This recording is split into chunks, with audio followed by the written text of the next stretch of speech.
Assalamualaikum warahmatullahi wabarakatuh. Kami dari kelompok 9. Nama saya Lela Listiana. Saya bersama dengan 3 teman saya, yaitu Indah Murtianingsih, Awaludin Fahmi, dan Misbahul Munir. Di sini kami akan menjelaskan tentang kiprah KPI di Indonesia. Yang pertama, kami akan menjelaskan tentang sejarah KPI di Indonesia. Sejarah Komisi Penyiaran Indonesia atau KPI dimulai pada tahun 2002 dan merupakan lembaga negara independen yang lahir setelah reformasi tahun 1998. KPI dibentuk berdasarkan Undang-Undang Penyiaran Nomor 32 Tahun 2002. Semangatnya adalah pengelolaan sistem penyiaran yang merupakan ranah publik sehingga harus dikelola oleh badan independen yang bebas dari campur tangan pemodal maupun kepentingan kekuasaan.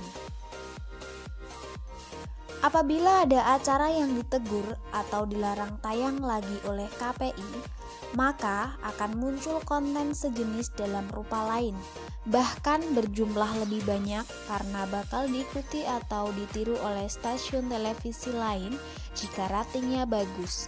Ibarat gugur satu, tumbuh 1000, atau patah, tumbuh hilang berganti. Rasa-rasanya KPI sejauh ini belum konsisten dan hanya membuat stasiun televisi paranoid sehingga terkadang melakukan sensor secara berlebihan, tidak masuk akal bahkan konyol alias menggelikan agar tidak kehilangan rating. Bicara soal konten berkualitas rendah, jangankan di ranah digital, di media penyiaran konvensional macam televisi pun masih banyak yang sebenarnya bisa masuk kategori ini. Sampai detik ini, program-program berkualitas rendah atau yang tidak mengandung nilai edukasi itu masih bertebaran di layar kaca dan setiap hari ditonton oleh jutaan rakyat Indonesia, termasuk anak-anak dan kaum remaja milenial. Sebelum tagar bubarkan KPI menggema terkait teguran untuk SpongeBob dan Gundala, KPI juga pernah menjadi sorotan publik belum lama ini, yakni rencana mengawasi konten media digital seperti YouTube, Facebook, Netflix, dan sejenisnya. Menurut Ketua KPI Pusat Agung Supriyo dilansir antara 5 Agustus 2019, pengawasan tersebut dilakukan agar konten-konten media digital memang layak ditonton serta memiliki nilai edukasi, juga menjauhkan masyarakat dari konten berkualitas rendah. KPI memang sengaja dirancang sebagai lembaga independen, bahkan tulis ada KPI lebih independen daripada Federal Communication Commission atau FCC, lembaga serupa di Amerika Serikat.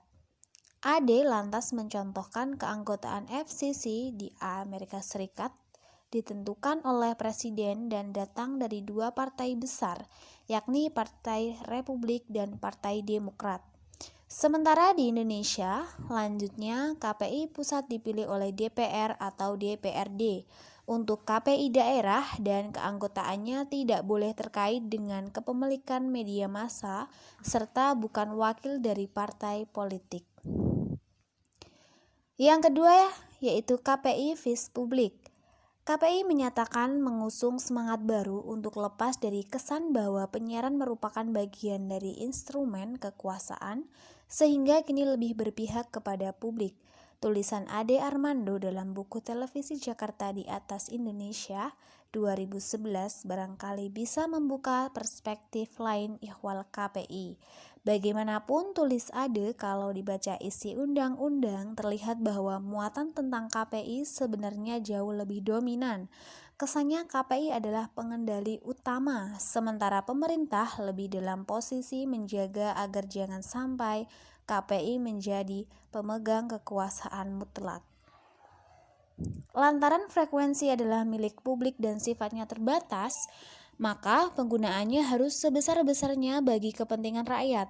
Artinya, masih dikutip dari situs KPI, media penyiaran harus menjalankan fungsi pelayanan informasi publik yang sehat, baik yang berupa berita, hiburan, dan lainnya. Dasar dari fungsi pelayanan informasi yang sehat adalah seperti yang tertuang dalam Undang-Undang Penyiaran Nomor 32 Tahun 2002, yaitu diversity of content, prinsip keberagaman isi, dan diversity of ownership, prinsip keberagaman kepemilikan. Dua prinsip inilah yang konon menjadi landasan bagi setiap kebijakan KPI. KPI yang dibentuk pasca reformasi 1998 atau setelah tumbangnya rezim Soeharto ingin menjadi lembaga penyiaran yang berbeda seiring dengan semangat perubahan dan demokrasi. Proses demokratisasi menempatkan publik sebagai pemilik dan pengendali utama ranah penyiaran.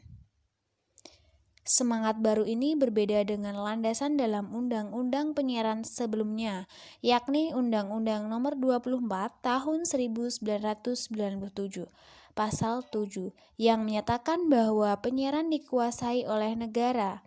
Pembinaan dan pengendaliannya pun dilakukan oleh pemerintah. Seperti yang tercatat dalam website KPI, semangat lama tersebut menunjukkan bahwa penyiaran pada masa itu merupakan bagian dari instrumen kekuasaan yang digunakan semata-mata untuk kepentingan pemerintah. Sekian presentasi dari kelompok 9. Apabila ada kesalahan, kami mohon maaf sebesar-besarnya. Wassalamualaikum warahmatullahi wabarakatuh.